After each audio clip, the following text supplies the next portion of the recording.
Medicare বিরুদ্ধে আরও কিছু তথ্য পাওয়া গেছে। পুলিশ এমনই তথ্য পেয়েছে, ময়নাতদন্তে বুকের হাড় স্টারনামের ওপর চামড়ায় কাটা দাগ পাওয়া গেছে। ক্ষত একেবারে টাটকা। অটোপসি সার্জনের অনুমান, হার্টের ধমনীতে স্টেন্ট বসানোর চেষ্টাই হয়নি, সরাসরি বাইপাস সার্জারির পথে এগিয়েছিলেন সার্জনরা।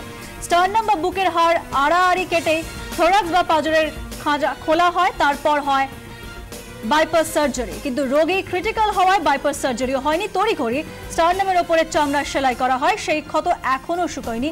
সরকারি চিকিৎসকের অনুমান, রোগীর এনলার্জ হার্টের রক্ত পাম্প করার ক্ষমতা কমে গিয়েছিল, তাই পায়ে রক্ত জমাটের ক্ষত শুকোয়নি, সেখান থেকেই সেপ্টিসেমিয়া হয়ে মৃত্যু।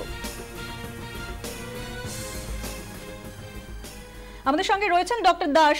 ডক্টর দাস, যেই বিষয়টি উঠে আসছে আপনি শুনলেন পুরোটাই, চিকিৎসার যে পরিভাষায় স্টারনামের ওপর যে চামড়া সেটা কাটাছেড়া করা হয়েছে, বা যেরকম অটোপসি যে সার্জন তার এমনই অনুমান, এটা সঠিক কি, মানে কি বিষয়টা যদি আমাদের বুঝিয়ে বলেন। দেখুন, আমি আপনার কথার উপর নির্ভর করেই বলছি।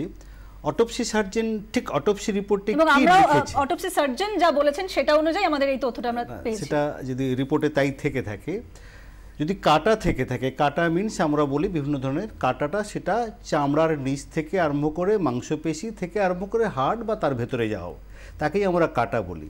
কাটার মতো যদি কিছু থাকে, মানে চামড়ায় আমরা বলেছি breach of continuity of the skin, তবে সেটাকে আমরা বলবো কাটা। আর যদি তার উপরে সেরকম কিছু কাটার মতো দাগ থাকে, যেটা সে ইমপ্রেশন বা অ্যাব্রেশনস আমরা বলতে পারি, সেটা বাইরে থেকে দেখতে কাটার মতো হলেও কিন্তু আসলে সেটা কাটা নয়। এবং কাটা মানেই হচ্ছে একটা অপারেশনের মার্কস বা কিছু একটা দিয়ে, ছুরি দিয়ে, ধারালো জিনিস দিয়ে ইনজুরি করা হয়েছে। এবং যদি করা হয়ে থাকে, অপারেশন যদি করা হয়ে থাকে, তাকে সেটা স্টিচ আপ করতেই হবে, যে স্কিন জুড়তে হবে। এবং তার নিচে যদি আরও যাওয়া যায়, যে কোনো কার্ডিওথোরাসিক সার্জারি করতে হলে ন্যাচুরালি আমাদের স্টারনাম কেটে, রিব কেটে, থোরাসিক ক্যাভিটি দিতে হবে, সেখান থেকে হার্টে যেতে হবে। সমস্ত জিনিসগুলো কিন্তু আস্তে আস্তে আবার জিনিসগুলো কিন্তু স্টিচ আপ করে বেরিয়ে আসতে হবে।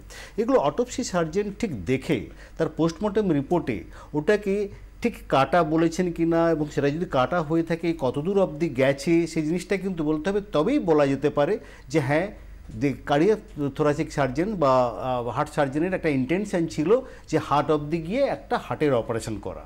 কিন্তু সেটা যদি না দেখি, তাহলে কিন্তু বলতে পারছি না যে ব্যাপারটা ঠিক কী। শুধুমাত্র ওপর থেকে একটা জিনিস থেকে মনে হতে পারে ওখানে একটা কাটা আছে, কিন্তু অ্যাকচুয়াল এক্সামিনেশনে কিন্তু সেটা কাটা নাও হতে পারে। সেটা একমাত্র অটোপসি সার্জনের রিপোর্ট, কিন্তু যিনি অটোপসি করেছেন তিনি ঠিক ওটাকে কী লিখেছেন, ইনসাইডোন, স্টিচটা ইনসাইডোন অ্যান্ড কতটা ডেপথ, এগুলো আমাদের লেখার নিয়ম, যে যদি কোনো কাটা থেকে থাকে সেটা কোথায় গেছে, এবং তার উপর ভিত্তি করেই বলতে হবে এই কাটাটা কেন হয়েছে, এই কাটাটা করা হয়েছিল না এমনি কোনো কারণে কেটে গেছে। সেই ব্যাপারটা কিন্তু আমাদের তার উপরেই আমাদের ঠিক করতে হয়। কারণ এরকম একটা আপনি যেটা বলছেন যে জিনিসটা, যে হার্টের অপারেশনের একটা চেষ্টা হয়েছিল, তার মানে সেটাকে নিশ্চয়ই থোরাসিক ক্যাভিটিতে ঢুকতে হবে। সেই রকম ব্যাপারটা। আমি চলে যাব সুজাতা দেবীর কাছে। সুজাতা দেবী, আপনার বরের বুকে কি কোনো কাটা দাগ আগে ছিল, নাকি যেরকম সার্জন বলছেন, অটোপসি সার্জন বলছেন যে একটা কাটা দাগ দেখা গেছে, সেটা অন্য কিছু থেকে হতে পারে? না, ওনার বুকের উপরে কোনো কাটা দাগ ছিল না, কখনো ছিল না, কোনো দিন ছিল না। আমি 18 ইয়ার্স ওনার সাথে আমার বিয়ের সম্পর্ক। উনি খুব ভালো সুস্থ সবল মানুষ ছিলেন।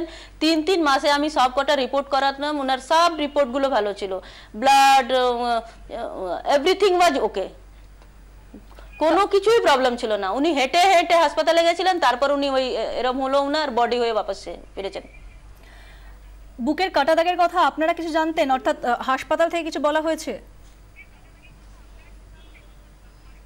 না না না, কোনো কিছুই জানানো হয়নি, আমরা জানতাম না। আমরা এই পরে শুনেছি, যে পোস্টমর্টমে শুনেছি যে ওনার বুকে কাটা দাগ পেয়েছি। আমি দেখিনি, ভালো করে সবসময় মুড়িয়ে রাখতো, আর পরেও বডিটাও আমি দেখিনি যে কাটা দাগ আছে। অন্য চিকিৎসকের অধীনে যে তাকে শিফট করানো হয়েছিল, এটা আপনারা জানতেন?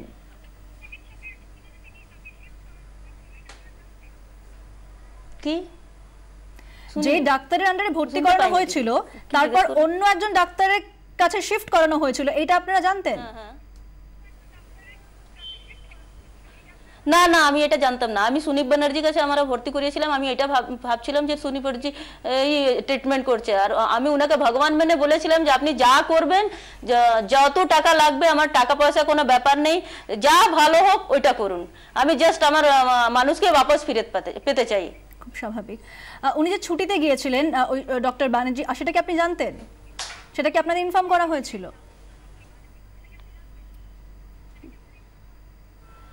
উনি পায়ের অপারেশন করেছিলেন, পায়ের অপারেশন করার পরে উনি বললেন যে এটা করে দিয়েছি, এখন মানুষ করার পরে মানুষ একদম ঠিক হয়ে যাবেন, সুস্থ হয়ে যাবেন, আর উনি ছুটিতে যাচ্ছেন এটা আমাদেরকে বলেছিলেন। আচ্ছা, আমি ওই অভিযুক্ত চিকিৎসক, কালকে আমরা যোগাযোগ করেছিলাম যার বিরুদ্ধে অভিযোগ উঠছে, তিনি কি বলছেন আমরা একবার শুনিয়ে দেবো আপনাদের।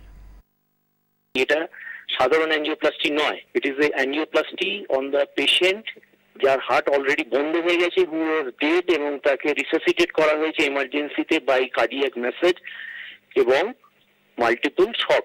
যাদের হিমোগ্লোবিন বেশি থাকে, 18 ছিল, তাদের ব্লাড ক্লট হওয়ার সম্ভাবনা প্রচন্ড বেশি থাকে, এবং সেক্ষেত্রে এরকম ফ্যাটাল ব্লাড ক্লট হয়, যেটা পায়েও হয়েছে সেই সময় আনফরচুনেটলি, এবং আমরা পাটাকে হারিয়েছি। কখনো হয় না, ডাক্তারি তো 2-4 হয় না অনেক সময়, সেটা তো দুর্ভাগ্য। ডাক্তারবাবু হসপিটালের বাইরে গেলে সেটাকে ছুটি মানে গ্রাহ্য না করে ডাক্তারবাবুর বাড়ির বাইরেও তো কাজ থাকে, সেইগুলোকে ধরা উচিত না কি? ডাক্তারবাবু তো মানুষ নাকি একটা? ডাক্তার 24 ঘন্টা 365 দিন কাজ করে, ডাক্তারেরও সময় দরকার অন্য কাজ করার। ডাক্তার যদি চলে যায় কাউকে না বলে, কাউকে দায়িত্ব না দিয়ে, দ্যাট ইজ অফেন্স। ডাক্তার সেটা বলে এসছে ও ডকুমেন্ট করে এসছে, কাজেই সেটা ডাক্তারের অফেন্স নেই।